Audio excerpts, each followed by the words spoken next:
இந்த காணொளி என்னன்னு பாத்தீங்கன்னா, இசைஞானி இளையராஜா அவர்களின் பர்த்டே ஸ்பெஷல்.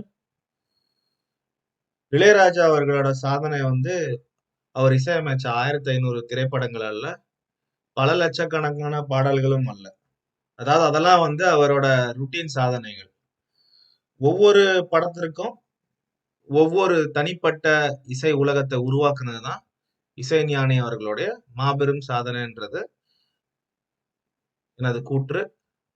மற்றும் அது பறைசாற்றுவதற்கு ஏராளமான எடுத்துக்காட்டுகள் இருக்கு. சுருக்கமா சொல்லணும்னா, முதல் முறையா திரைப்படத்தின் இசையை கேட்டா கிராமத்து காற்று வீசும். ஜானி திரைப்படத்தின் இசையை கேட்டால் நகரத்தின் தனிமை தெரியும், புரியும். நாயகன் திரைப்படத்தின் இசையை கேட்டால் ஒரு காவியம் உருவாகும். கரகாட்டன் காரன் திரைப்படத்தின் இசையை கேட்டால் மாங்குயிலே பூங்குயிலே என்று திருவிழா தொடங்கும். இதெல்லாம் நமக்கு கொடுத்தது யாருன்னு பாத்தீங்கன்னா, நமது ஒன் அண்ட் ஒன்லி இசைஞானி இளையராஜா அவர்கள். இப்போ ஒரு ஒரு என்ன சொல்றது, ஒரு ஒரு மியூசிக் டைரக்டர்ஸ் எடுத்துக்கிட்டீங்கன்னா ஒரு பாணி இருக்கும். நம்ம இசைஞானி அவர்களோட இசையை நம்ம பாத்தீங்கன்னா எக்கச்சக்கமான நூற்றுக்கணக்கான பாணிகள் இருக்கும். குறிப்பிட்டு சொல்லணும்னா வந்து அவரது வில்லேஜ் ஸ்டைல் ஃபோக் மியூசிக்கா இருக்கட்டும். வில்லேஜ் ஸ்டைல் ஃபோக் மியூசிக்னா என்னென்ன படங்கள் அவர் பண்ணியிருக்காரு? கரகாட்டக்காரன் நான் முதலே சொன்னது. அடுத்தது நமது வன்வாசனை திரைப்படம். பாரதி ராஜா இயக்குனர் பாரதி ராஜா அவர்களோட டைரக்ஷன்ல வந்த மண் வாசனை. அதே பாரதி ராஜா அவர்களோட டைரக்ஷன்ல வந்த முதல் மரியாதை திரைப்படங்கள்ல வில்லேஜ் ஃபோக் மற்றும் மெலோடி சாங்ஸ், அதாவது கிராமத்து கலைகளான கரகாட்டம், ஒயிலாட்டம், அந்த மாதிரி பாடல்கள், வில்லுப்பாட்டு அது போன்ற பாடல்கள். பிறகு கிராமத்து மெலோடி சாங்ஸ், குறிப்பிட்டு சொல்லணும்னா முதல் மரியாதையில இருக்கிற பாடல்கள், வெட்டி வேறு வாசம் பாடலா இருக்கட்டும், பூங்காற்று திரும்புமா பாடலா இருக்கட்டும், அந்த மாதிரி எக்கச்சக்கமான பாடல்கள் இருக்கு. ஏதாவது பாடல்கள் உங்களுக்கு கிராமத்து ஸ்டைல்ல இளையராஜா அவர்களோட சாங்ஸ் ஏதாவது சொல்லணும்னா கமெண்ட்ல நீங்க சொல்லுங்க. பட் எனக்கு நினைவுல இருக்கிற பாடல்கள் ஏராளம். பட் குறிப்பிட்டு எனக்கு பிடித்தமான பாடல்களை தான் நான் வந்து லிஸ்ட் பண்றேன். இந்த மாதிரி வில்லேஜ் ஃபோக்ஸ்ல குறிப்பிட்டு சொல்லணும்னா மாங்குயிலே பூங்குயிலே, முதல் மரியாதையில வந்து பூங்காற்று திரும்புமா பாடல், அந்த நிலாவத்தான் கையில பிடிச்சேன், அந்த மாதிரி கிராமிய எக்கச்சக்கமான சாங்ஸ் இருக்கு இளையராஜா அவர்கள் பாரதி ராஜா அவர்கள் காம்பினேஷன்ல.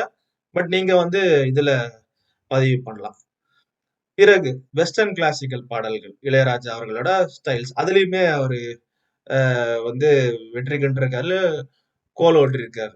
என்னென்ன சாங்ஸ்?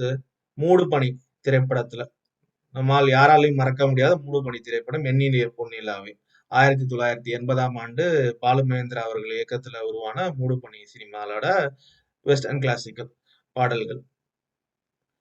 அப்புறம் ஜானி திரைப்படம், செனியோரிட்டா பாடலாக இருக்கட்டும், செனியோரிட்டா பாடல் மிகவும் இது. அதே மாதிரி இந்த ஃபியூஷன், அந்த ஆசியா காதல தூது விட்டு சாங்ல ஃபர்ஸ்ட் வர ஃபியூஷன், அப்புறம் ஜானி பிஜிஎம், அதெல்லாம் வந்து வெஸ்டர்ன் கிளாசிக்கலோட பரிணாமம். ராஜா சாரோட இது ஒரு சிக்னேச்சர் மியூசிக். அடுத்தது ஜாஸ் மியூசிக். ஜாஸ் மியூசிக்ல அவர் ஏராளமா பண்ணியிருக்காரு. ஃபர்ஸ்ட் பண்ணது வந்து எனக்கு நினைவா இருக்கிற ஒரு மியூசிக் வந்து சகலகலா வல்லவன் படத்துல நம்ம யாராலும் மறக்க முடியாத wish you happy new year, இளமை இதோ இதோ பாடல். பிறகு ஜாஸ் மியூசிக் தங்கமகன் திரைப்படத்துல வந்து பூமாலை ஒரு பாவியானதே பாடல். அதுக்கப்புறம் காதல் பரிசு, கமலஹாசன் அவர்களோட காதல் பரிசு படத்துல வந்து ஏ உன்னைத்தானே பாடல். அந்த மாதிரி ஏராளமான சாங்ஸ். அகைன் நீங்க வந்து கமெண்ட்ஸ்ல சொல்லுங்க. ஒரு மியூசிக், அதாவது ஜாஸ்க்கு நான் 3 பாடல்கள் தான் குறிப்பிட்டிருக்கேன். ஏராளமான பாடல்கள் இருக்கு. அதுல நீங்க என்ன பாடல் போடலாம். அடுத்தது டிவோஷனல் சாங்ஸ். அவர் அது மியூசிக்ல நம்ம யாராலும் மறக்க முடியாத பாடல், தாய் மூகாம்பிகை திரைப்படத்தினோட ஜனனி ஜனனி பாடல். அது வந்து ஒரு சிக்னேச்சர் ராஜா சார் அவர்களோட ஒரு சாங் அது. அது வந்து இப்ப டிவோஷனல்னா அதுதான் டிவோஷனல், அது போன்ற ஒரு பாடல். பிறகு சிந்து பைரவி திரைப்படத்துல வந்து இயக்குனர் சிகரம் பாலச்சந்தர்கள் அவர் டைரக்ஷன்ல வந்து சிந்து பைரவி படத்துல ஏகப்பட்ட கர்நாடக கீர்த்தனைகளை வச்சு அவர் உருவாக்கின பாடல்கள் ஏராளம். அதெல்லாம் டிவோஷனல்ல வரும். பிறகு மெலோடி நான் சொல்லவே தேவையில்ல, ஏராளம் பாடல்கள். நிலாவேவா மௌன ராகத்துல பாடல் நிலாவேவா, புன்னகை மன்னன், என்னை சத்தம் இந்த நேரம், இந்த திரைப்படம் அக்னி நட்சத்திரம் திரைப்படத்துல தூங்காத விழிகள் ஒன்று பாடல், இந்த மாதிரி எக்கச்சக்கமா அது வந்து லட்சத்துல போகும். அந்த மாதிரி பாடல்களை நான் குறிப்பிடணும்னா, பிறகு பேக்ரவுண்ட் ஸ்கோர்ஸ் அகைன் ஏராளம். என்னன்னா பேக்ரவுண்ட் ஸ்கோர் அவர் பண்ணியிருக்காரு. சத்ரியன் திரைப்படம் எனக்கு நினைவுல இருக்குன்னா ஒரு மாஸ் பிஜிஎம், அதுவும் சத்ரியன் திரைப்படத்தோட பிஜிஎம், அதாவது விஜயகாந்த் அவர்கள் ஸ்டார்டிங்ல அந்த போலீஸ் ஜீப்ல இருந்து இறங்குற பிஜிஎம் தான் என்னோட ஃபேவரட் ஆக்சுவலா, ராஜா சாரோடது. பிறகு தளபதி பிஜிஎம் இருக்கு. அகைன் ஜானியோட பிஜிஎம், ஏராளமான பிஜிஎம்கள், ஒன்றா ரெண்டா அது போன்ற. ஸோ இதுல என்ன சொல்ல வரேன்னா, வித்தியாசமான hundreds of styles of music, village folk, western classical, mass songs, background score எல்லாமே. ஓகே, இது எல்லாமே பாத்தீங்கன்னா இன்னும் கூட நம்ம அது வெற்றி நாயகனான இசைஞானி அவர்களோட ஃப்ரெஷ்னஸை நமக்கு காட்டுது. ஓகே, ஸோ இப்போ வந்து மெயினா வந்து சாராம்சம் என்னன்னா, ராஜா சார் எவ்வாறு ஒரு ஆயிரக்கணக்கான பாடல்கள் கொடுத்தாலுமே ஒரு விஷயத்தை நம்மளால கவனிக்க முடியும். தனித்துவமான ஹண்ட்ரட்ஸ் ஆஃப் ஸ்டைல்ஸ் மியூசிக்ல கொடுத்தாலுமே ஒரு படத்துக்கும் வேரியேஷன் அவர் காமிச்சிருக்காரு. ஜானி திரைப்படத்தோட பாடல்களும் இசையும் நாயகன் திரைப்படத்தோட இசையும் ஒன்று போல இருக்காது. மௌனராகத்தோட இசையும் தேவர் மோகனோட இசையும் ஒன்று போல இருக்காது. தளபதி இசையும் கரகாட்டக்காரன் இசையும் ஒன்று போல இருக்காது. ஒரு படத்துக்கும் ஒரு பாணி, ஒரு வேரியேஷன், ஒரே டைம் ஃப்ரேம்ல வந்த படங்கள் இது எல்லாமே. இப்ப பாத்தீங்கன்னா ஜானி திரைப்படம், நாயகன் திரைப்படம் கிட்டத்தட்ட ஒரு 6 வருஷம் இடைவெளி இருக்கும். பட் ஆனா வந்து அந்த பாணி வந்து வேற மாதிரி இருக்கும் இந்த மியூசிக்கோடது. அதே மாதிரி நான் சொல்லும்போது ஒவ்வொரு படத்துக்கும் ஒரு புதிய இசை உலகத்தை நம்ம இசைஞானி அவர்கள் உருவாக்கி இருக்காரு. சே ஃபார் எக்ஸாம்பிள் ஜானி திரைப்படம் எடுத்துங்க, 1980ஆம் ஆண்டு வெளிவந்த திரைப்படம். அதுல பாத்தீங்கன்னா வெறும் லோன்லினஸ், அர்பன் மூடு, சிந்தட்டிக் சவுண்ட்ஸ், அப்புறம் மெலன்சோலி, அதாவது அது ரொம்ப ஒரு மென்மையான ஒரு இசை இருக்கும். அதே மாதிரி ஒரு மூட்லி இசை, அந்த நைட்டு பேக்ட்ராப்ல இசை இருக்கும். அந்த பாடல்கள் எல்லாமே பாத்தீங்கன்னா இப்ப ஜானி படத்தோட இசை பாத்தீங்கன்னா இரவு நேர ஒரு நிசப்தத்தை தான் நமக்கு ஞாபகப்படுத்தும். ஃபார் எக்ஸாம்பிள் காற்றேந்தன் கீதம் பாடல், இரவு நேர நிசப்தம். ஆசிய காதல தூது விட்டு சாங், நிசப்தம், இரவு நேர நிசப்தம். அது போன்று இருக்கும் பாடல்கள். அடுத்தது நாயகன் திரைப்படம், 1987ஆம் ஆண்டு வெளிவந்த நாயகன் திரைப்படம். ஒரு டார்க் எமோஷனல் ஆர்கெஸ்ட்ரேஷன். இப்ப பாத்தீங்கன்னா அது ஒரு கேங்ஸ்டர் திரைப்படம், நம்ம யாவரும் அதை அறிந்தது. அதை வந்து ஒரு காவியமா ஞானி அவர்கள் மாற்றிருப்பார். நான் டார்க் எமோஷன் நான் எது சொல்றேன்னா, மெயின் எமோஷன் எப்படி அது அந்த படத்துல வரும்னா, அவர் வந்து இந்த கமலஹாசன் வந்து இளம் வயதுல தூத்துக்குடி மாவட்டத்துல இருந்து பம்பாய்க்கு வருவாரு. அவர் சந்திக்கின்ற இன்னல்கள், அந்த ஸ்டார்டிங்ல அந்த தென்பாண்டி சீமையில சாங் அப்படி ஸ்டார்ட் ஆகி, அப்புறம் அவரோட மனைவியினோட இறப்பு, மகனினோட இறப்பு, பிறகு அவரே இறந்து போயிடுவாரு. அந்த வேல்நாயக்கர் கேரக்டர்ல இருக்கிற கமலே இறந்து போயிடுவாரு. அது வரையும் அந்த ஒரு எமோஷனோட அப்கிரேடேஷன் அந்த மியூசிக்ல இருக்கும், அந்த பாடல்ல பாத்தீங்கன்னா. அதே போன்று பவர்ஃபுல் ஆர்கெஸ்ட்ரேஷன், ஏராளமான ஆர்கெஸ்ட்ரேஷன் இருக்கு. நீ ஒரு காதல் சங்கீதம் பாடலா இருக்கட்டும், அந்திமழை மேகம் சாங்கா இருக்கட்டும், அது அப்படியே அந்த ஆர்கெஸ்ட்ரேஷன் அப்படியே போயிட்டே இருக்கும். அதனாலதான் அந்த ஒரு காவியமான ஒரு மியூசிக்கா இருக்கும். அடுத்தது மௌனராகம் திரைப்படம், 1986ஆம் ஆண்டு அதே மணிரத்னத்தோட இயக்கத்துல வெளிவந்த திரைப்படம். அதுல பாத்தீங்கன்னா வந்துட்டு ஒரு காதலோட குழப்பம் இருக்கும். அது பாத்தீங்கன்னா வந்து எமோஷனல் கான்ஃபிளிக்ட் வந்து ஒரு கணவன் மனைவி இளம் தம்பதியினர் இருக்கும். அந்த சீன் பாத்தீங்கன்னா ரேவதி அண்ட் மோகன் தான் வந்து அதுல லீட் கேரக்டர்ஸ் பண்ணியிருப்பாங்க. அதுல பாத்தீங்கன்னா ஒரு எமோஷனல் கான்ஃபிளிக்ட் இருக்கிற பாடல்கள் நமக்கு இருக்கு. இரண்டு பாடல்கள் இருக்கு. நிலாவேவா பாடலா இருக்கட்டும், பிறகு மன்றம் அந்த தென்றல் பாடலா இருக்கட்டும். அது வந்து கணவன் மனைவி இடையே வந்து அந்த இருக்கிற எமோஷனல் கான்ஃபிளிக்ட் அழகான ஒரு மியூசிக்காக வந்து அவர் போட்டு அவர் வந்து நமக்கு உருவாக்கி கொடுத்திருப்பாரு. அதே போன்று லவ் எமோஷன் அந்த ஃபர்ஸ்ட் பார்ட் ஆஃப் தி மூவில கார்த்திக் மற்றும் ரேவதி அவர்களோட லவ் பார்ட் ஆஃப் எமோஷன்ல இருக்க பிஜிஎம்ஸ் எல்லாம் ரொம்ப எக்ஸலண்டா இருக்கும். அது பாத்தீங்கன்னா வேரியேஷன் அகைன் பாத்தீங்கன்னா நாயகன் படத்துல எப்படி ஒரு எமோஷனல் டார்க் எமோஷன் மாதிரியோ இதுல வந்து லவ் எமோஷன் மௌனராகத்துல கிட்டத்தட்ட ஒரு வருஷம் இன்பிட்வீன் கேப்ல ஒரே இயக்குனரால் தயாரிக்கப்பட்ட படங்கள் ரெண்டுமே. அதுவும் ஒண்ணு.